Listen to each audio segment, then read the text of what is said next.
Corona का संक्रमण तेजी से फैल रहा है। ऐसे में विद्यालय संचालक भी काफी गंभीर नजर आ रहे हैं, जिसे लेकर मानस इंटरनेशनल स्कूल जहानाबाद के सभागार में ऑनलाइन शिक्षा आधारित कार्यशाला का आयोजन किया गया, जिसका उद्घाटन संस्था के चेयरमैन डॉक्टर अरुण कुमार सिन्हा ने किया।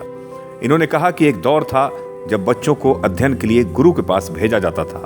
वे 24 वर्ष की आयु में पढ़ाई पूरी कर घर लौटते थे, जिसे हम गुरुकुल प्रणाली कहते हैं। बाद में स्कूल व कॉलेज शिक्षा का चलन चाल चला और आज भी हमारी शिक्षा उसी दौर में है। आज विश्व में कोरोना महामारी ने एक और शिक्षा के माध्यम को जन्म दिया है। वो है ऑनलाइन शिक्षा, जिसे शिक्षा का नवीनतम रूप माना जाता है, जो वर्तमान समय में शिक्षा प्राप्त करने का एक सरल सस्ता तरीका है। ऑनलाइन शिक्षा, जिन्हें प्रयुक्त भाषा में दूरस्थ शिक्षा भी कहा जाता है। इस अवसर पर स्कूल के निदेशक निशांत रंजन ने कहा कि ऑनलाइन शिक्षा इंटरनेट के माध्यम से होती है, जिसमें शिक्षक दूरस्थ माध्यम से शिक्षा प्रदान करते हैं। इसमें शिक्षक किसी निश्चित समय पर ही उपस्थित हो सकते हैं, जिसमें शिक्षक किसी भी अध्याय को वीडियो तथा फोटो के द्वारा छात्रों के सामने प्रस्तुत करते हैं, जिसे ऑनलाइन शिक्षा की प्रक्रिया कहा जाता है। यही कारण है कि कोरोना महामारी में ऑनलाइन शिक्षा जीवन का एक महत्वपूर्ण हिस्सा है। इन्होंने कहा कि शिक्षा एक संस्कृत शब्द है, जिसका अर्थ है सीखना और सिखाना। बगैर शिक्षा मनुष्य पशु के समान होता है। बच्चों के माता पिता से आग्रह है कि वे अपने बच्चों को ऑनलाइन शिक्षा के लिए प्रेरित करें। इस अवसर पर ऑनलाइन शिक्षक को सरल व उपयोगी बनाने के लिए 4 प्रस्ताव भी पारित किए गए, जिसका अनुमोदन कार्यशाला में उपस्थित सभी शिक्षकों ने किया। पहला प्रस्ताव कि स्कूल के छात्र छात्राओं को ऑनलाइन शिक्षा के लिए स्कूल में निबंधन कराना होगा। दूसरा प्रस्ताव कि टर्म यू के सिलेबस को 31 जनवरी 2022 तक समाप्त कर दिया जाएगा। तीसरा प्रस्ताव है कि अगर जनवरी 22 में स्कूल नहीं खुलेंगे तो स्कूल का फाइनल एग्जाम हर हाल में फरवरी के प्रथम सप्ताह में ऑनलाइन परीक्षा के माध्यम से बच्चों का मूल्यांकन किया जाएगा। चौथा प्रस्ताव है कि नए सत्र 2022-23 का शुभारंभ हर हाल में फरवरी के अंतिम सप्ताह में किया जाएगा। एसके मिर्जा, पब्लिक न्यूज के लिए। मानस इंटरनेशनल ग्रुप ऑफ स्कूल के जितने भी टीचर्स थे, आज हम लोगों ने मिलकर मीटिंग किया कि ऑनलाइन क्लास को फिर से जारी किया जाए, क्योंकि कोरोना काल में केवल और केवल एक माध्यम है जिससे बच्चों को जोड़ा जा सके, जिससे बच्चों का शिक्षा जो है कंटिन्यू हो, वो ऑनलाइन क्लास ही है। और ये जो देश है, ये समझना होगा कि अपने गार्जियंस को कि ये जो देश है युवाओं का देश है, उसमें भी हमारा जो बिहार है, सबसे ज़्यादा युवा हमारे बिहार में है। और ये टीचर हमारे कहना चाहते हैं बच्चों से कि देखो, तुम इस देश का भविष्य हो, तुम अच्छा करोगे तभी ये देश अच्छा होगा। तो इसलिए पेरेंट्स को और बच्चों को ये समझना होगा कि नहीं, ऑनलाइन क्लास बच्चों के लिए अब कितना ज़रूरी है और कितना महत्वपूर्ण है, ताकि बच्चों का जो पढ़ाई है कंटिन्यू रहे। इसलिए हमारे टीचर्स जो हैं वो खास करके पेरेंट्स को और बच्चों को मोटिवेट कर रहे हैं ऑनलाइन क्लास से। जितने भी गार्जियन हैं, जितने भी बच्चे हैं, उनके जितना से जितना जुड़ सके, ताकि बच्चों का जो पढ़ाई है वो कंटिन्यू रहे। क्या अंतर है दोनों में, ऑनलाइन क्लास में और रेगुलर क्लास जो होता है?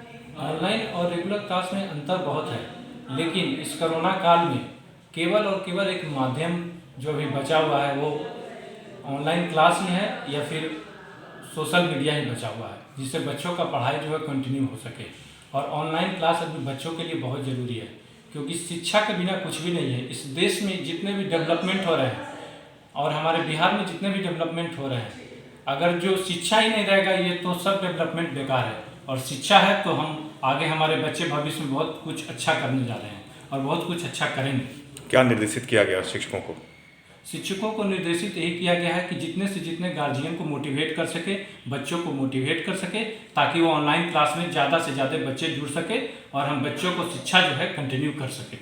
देखिए, सबसे पहले तो हम आपको धन्यवाद देते हैं कि कम से कम आपके चैनल के माध्यम से जो आप उत्तर जानना चाहते हैं, बिल्कुल कोई समस्याएं ही नहीं हैं, क्योंकि हम लोग सभी जानते हैं कि शिक्षा जीवन का एक जरूरी अंग है और इसके बिना कुछ भी कल्पना नहीं की जा सकती है।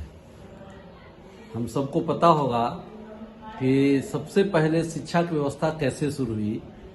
माता पिता जो है अपने बच्चों को गुरुकुल में भेजते थे, जहां पर 24 वर्ष तक शिक्षा ग्रहण करने के बाद वो पुनः अपने माता पिता के पास लौट जाते थे। बाद में दौर आया, स्कूल का दौर आया, कॉलेज का दौर आया, विश्वविद्यालय का दौर आया, लोगों ने अपनी शिक्षा को अपनाया, बढ़ाया।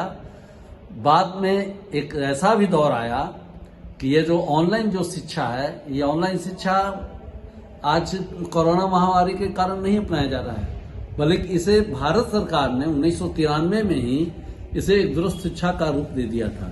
क्योंकि यह जो ऑनलाइन शिक्षा है, ये ऑनलाइन शिक्षा सचमुच में काफी उपयोगी है, काफी सरल है, काफी सस्ता है। उस परिस्थिति में अगर महामारी का अगर संजोग से अगर मान लीजिए प्रकोप बढ़ता है, तो ऐसी स्थिति में मतलब ऑनलाइन को हम लोग व्यवहारिक बनाएंगे। और इसी आधारित आज ये स्कूल में एक कार्यशाला का आयोजन भी किया गया, जिसमें हमारे सभी शिक्षक उपस्थित थे। सबों ने अपनी एक सहमति जताई और हम लोग 2-3 प्रस्ताव भी हासिल किए, जिसका अनुमोदन हम लोग सब शिक्षक मिलकर किए। उसमें पहला प्रस्ताव यही था, जितने भी हमारे स्कूल के बच्चे हैं, सबसे पहले वो अपना एक ऑनलाइन के लिए रजिस्ट्रेशन कराएं। दूसरा प्रस्ताव हम लोग हासिल किया कि जो बच्चे या माता पिता अभी भी ऑनलाइन शिक्षा को शिक्षा नहीं मानते हैं, वो शिक्षा का अच्छा माध्यम नहीं मानते हैं, उनको भी हम लोग चेतनशील बनाएंगे, जागरूक बनाएंगे कि आप इसको अपनाइए। आज के दौर में बगैर ऑनलाइन के आप कुछ नहीं कर सकते हैं।